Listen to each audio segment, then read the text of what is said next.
So one of the ways I have been really enjoying contemporary romance stories recently is actually through audiobooks. Today I'm going to be talking about a contemporary romance story that's a bit of a slow burn. It's all about second chances. It's all about rivals to lovers. Will they or won't they follows our two main characters, Lila and Shane.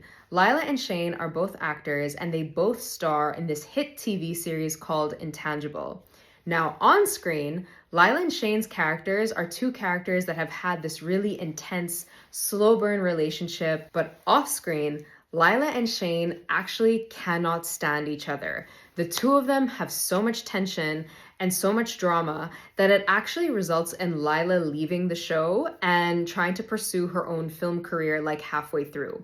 But when Lila realizes that her dreams of being a film star aren't following through as easily as she thought, she ends up coming back to Intangible for their ninth and final season. Now, her returning to the show means that she has to face Shane, she has to unbury the secrets that the two of them have been keeping, and she has to confront their really, really complicated, very tense relationship. Now, this is one of the very, very few contemporary romance stories that I will say does a fantastic job at playing the characters as rivals in a modern setting and doing it really, really well. The fact that they both have a lot of resentment towards each other is shown so well in this story, and it actually also develops really well and in very realistic scenarios. You see the two of them being very petty with each other, being very resentful, hurting each other, being cruel, but in a way that comes across as like very human. And I think as their story also starts to develop and as things start to unfold and as you find out more about the two of them as people,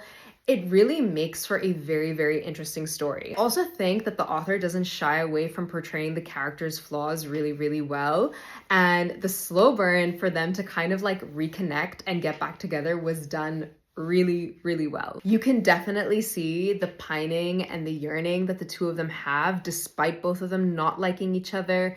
The banter between the two of them was also done really well. I was hanging on to the push and pull of their story. And I will say that if you are not a fan of like the miscommunication trope, maybe you're gonna have a few issues in this work. But personally for me, I think it was done really well because I think in this case, the miscommunication was very reflective on their personalities. I think this is perfect for the fans of the tropes that I've specifically mentioned, but I also think if you're a fan of Emily Henry, specifically her storytelling and how she kind of develops her characters and that kind of romance, I think you'll also really enjoy this work as well.